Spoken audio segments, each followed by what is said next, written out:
Hola amigos, bienvenidos a este tiempo de la radio dedicado a la historia.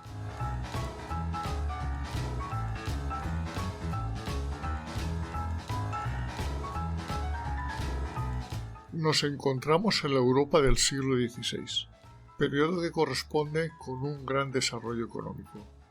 Estamos saliendo de la Edad Media y en pleno Renacimiento, con grandes descubrimientos geográficos.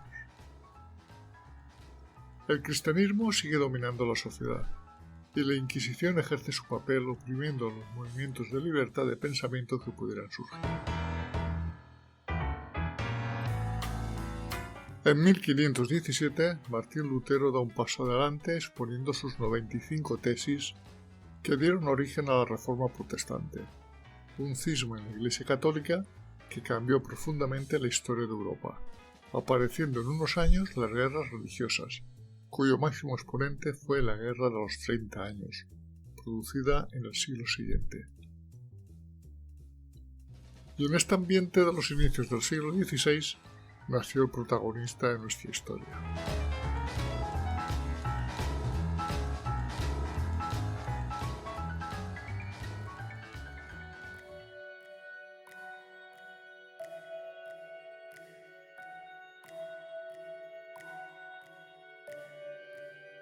Santiago Castello nació en 1515 en la localidad de Saint-Martin-de-Fresnes, en esos momentos bajo el dominio de Saboya, y ubicado en el límite entre los países actuales de Francia, Suiza e Italia. A la edad de 20 años lo encontramos en la Universidad de Lyon, educándose con las ideas del humanismo renacentista y convirtiéndose en un experto en latín, griego y hebreo, empezando a escribir obras teológicas.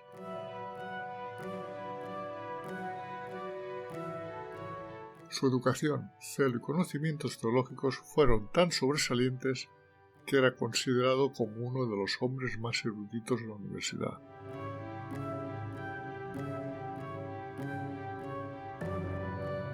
Pero en medio de aquellos nuevos aires de modernismo y progreso aún permanecían leyes retrógradas. La libertad de conciencia no es permitida para cristianos disidentes y el castigo por ser hereje es la pena capital. Un día, por curiosidad, el chico Castello decide asistir a la quema pública de unos herejes, en realidad unos pobres víctimas de la Inquisición católica francesa.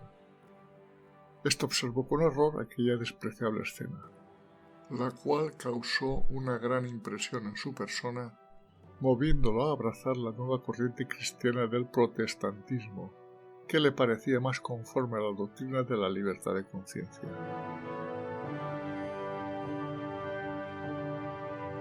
Siendo ahora protestante y no pudiendo permanecer más en Francia a causa del entorno represivo, en 1540 emprende un viaje hacia Estrasburgo, una ciudad en la que residía Juan Calvino, quien en 1533 adoptó los puntos de vista de Lutero. Los dos hombres convivieron por un tiempo en la misma casa en la que Calvino solía hospedar a exiliados. Allí se oficializa como miembro de la religión reformada y es pronto nombrado profesor en la academia de la ciudad estrasburguesa.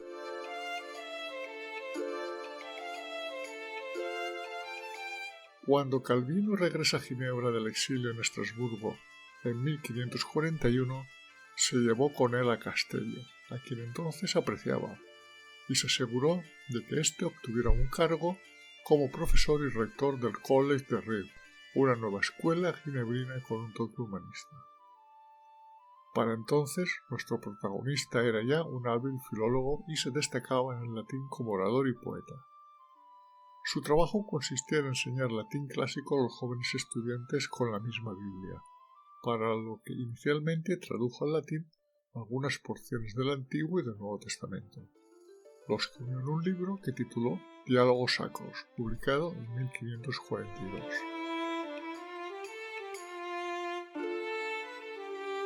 En 1543, cuando la peste azotaba Ginebra, Sebastián Castello fue uno de los pocos teólogos de Ginebra que visitó a los enfermos y consoló a los moribundos. Por su destacada labor, el Ayuntamiento de Ginebra recomendó el nombramiento permanente de Castello como predicador en Val-de-Buer. Tras el éxito de sus diálogos sacros, nuestro protagonista empezó un proyecto más grande, la traducción entera de la Biblia al latín. Este se volvió un trabajo importante en su vida, al que dedicó varios años e igualmente planeaba traducirla al francés para que el pueblo la leyera y entendiera. Pero bien pronto se topó con un gran obstáculo. Ninguna imprenta en Ginebra quería publicar su traducción. La razón, Calvino se oponía a ello, y difícilmente un libro se podía imprimir si no era del agrado del reformador. Santiago Castello fue en persona a ver a Calvino, para convencerle de que le concediera el permiso, pero éste se lo negó, aduciendo que el lenguaje de la traducción latina se alejaba de la simplicidad bíblica y el lenguaje de la traducción francesa era muy popular, alejándose de la elegancia bíblica. Además, ya había una traducción en proceso de la Biblia que el mismo Calvino había aprobado y que estaba realizando su primo Pierre Oliveram, la cual sería la versión autorizada para la gente común y las iglesias. Entonces, como ahora, es necesario ser amigo de o familia de para obtener ciertas prebendas.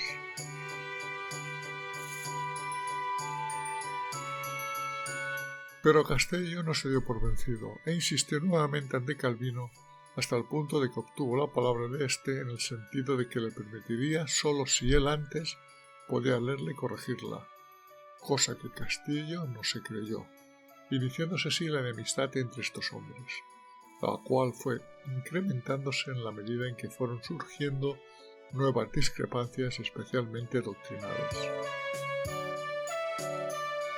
En una reunión pública en la que asistían Castello y Calvino, nuestro protagonista se puso de pie y afirmó que el clero debería de dejar de perseguir a aquellos que no están de acuerdo con ellos en asuntos de interpretación bíblica y que debería ser sujeto a los mismos estándares que todos los demás creyentes. Como consecuencia de esto, Calvino acusó a Castello del delito de socavar el prestigio del clero, y Castello se vio obligado a renunciar a su cargo de rector y pidió ser despedido de predicador de Val-de-Buer. También, a instancia de Calvino, el consistorio ginebrino lo condenó por calumnia y lo suspendió definitivamente como predicador. El hombre que una vez fue el rector de Ginebra ahora estaba sin hogar y en una profunda pobreza. Los siguientes años fueron tiempos desesperados para él.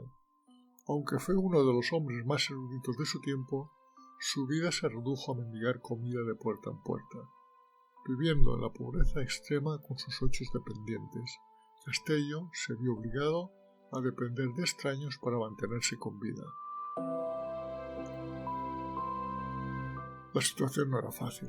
Calvino además remitió carta a todos los confines de Suiza, hablando de Castello como un perro y una bestia que lo quiere calumniar, por lo que nuestro protagonista encontró cerradas todas las puertas de trabajo, ya sean escuelas, universidades o iglesias. Finalmente consiguió un trabajo en Basilea como corrector de texto en la imprenta de Johannes Oporius, con el que a duras penas podía sobrevivir, hasta que en 1533 la Universidad de Basilea lo contrató como profesor de griego, lo que le permitió un cierto desahogo económico.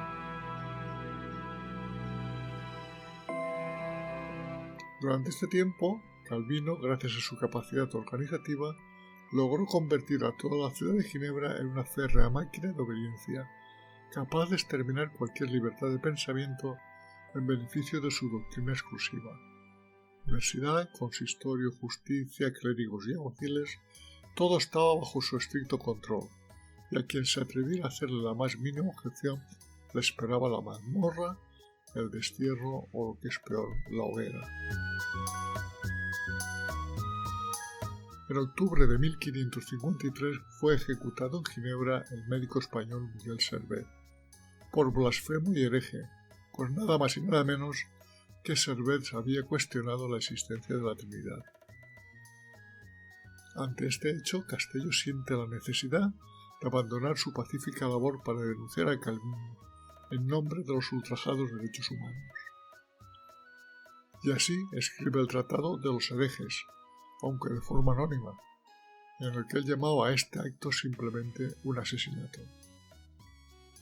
Para justificar su razonamiento, Castello se apoya en diferentes citas jurídico-teológicas de autores tales como Agustín, Crisóstomo, Martín Lutero, Sebastián Frank y Erasmo de Róterdam, y especialmente cita al propio Juan Calvino, quien en años anteriores se había expresado a favor de ideas de tolerancia religiosa con las siguientes palabras: ¿quién desearía ser cristiano cuando ve que los de que lo confesaron el nombre de Cristo fueron destruidos por los propios cristianos con el fuego, el agua y la espada, sin piedad, y fueron tratados con más crueldad que los bandidos y los asesinos? ¿Quién desearía servir a Cristo a condición de que una diferencia de opinión sobre un punto controvertido con aquellos en autoridad fuera castigada quemándolo vivo en nombre del propio Cristo? La respuesta de Calvino no se hizo esperar, y llegó a través de un tratado escrito por su pupilo Teodoro de Beza, justificando la ejecución de Servet. Para confundir aún más al personal, el título del tratado era de los herejes, el mismo que había utilizado Castello, pero su contenido era totalmente distinto, pues consideraba la libertad religiosa como un dogma diabólico, que ponía en peligro la estabilidad religiosa de la sociedad, y además consideraba a los herejes como monstruos sin derecho a nada, que deben ser ejecutados pues son un mal para la Iglesia cristiana.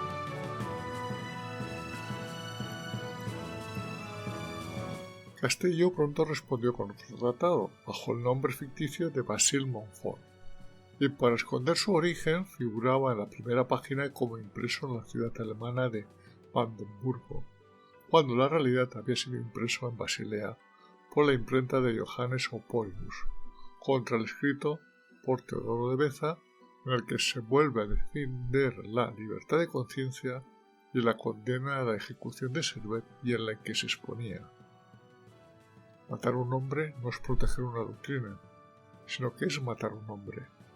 Cuando los ginebrinos mataron a Miguel Servet, no defendieron una doctrina, sino que simplemente mataron a un hombre. Castello no defendía la doctrina de Servet, sino el derecho de ésta a pensar y opinar con toda libertad en asuntos de religión, aunque estuviese equivocado. No podía entender que los seguidores de Cristo carecieran tanto de amor fraternal y se persiguieran entre sí, pues esa conducta era propia de Satanás, y de ningún modo hubiera sido aprobado por Cristo. Después de sus tratados anti-Calvino, Castello escribió el tratado de título Consejo a la Francia desolada, donde exhortaba a su nación a poner fin a las guerras religiosas entre católicos y protestantes, y en el que exponía que cada hombre debe ser libre de elegir la religión que quiera. En sus últimos años de vida, terminó y publicó su traducción de la Biblia al francés popular, muriendo en 1563. Santiago Castello está en la actualidad considerado como uno de los padres de la doctrina de la libertad de conciencia, en el sentido de que estableció los primeros principios que luego serían desarrollados y ampliados por los pensadores de la Ilustración francesa, como Pierre Bayle y Voltaire, que vieron en Castello un defensor de la libertad y en Calvino una figura totalitaria. Más allá de Francia, Castello también ayudó a originar nuevos movimientos de libertad de conciencia en países como Holanda, Inglaterra, Escocia y Polonia.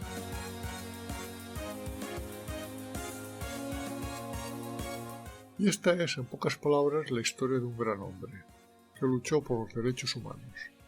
Si estás interesado en ampliar en este tema, hay un libro muy interesante de título Castellio contra Calvino, del escritor austriaco Stefan Zweig.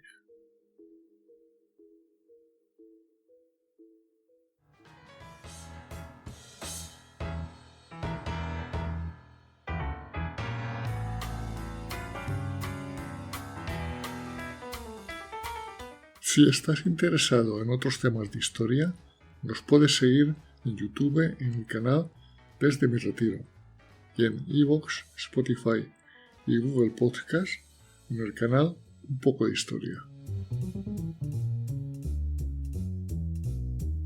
Este proyecto radiofónico, creado desde mi retiro en la España profunda, es una realización, para bien o para mal, de José Luis García, ciudadano del mundo.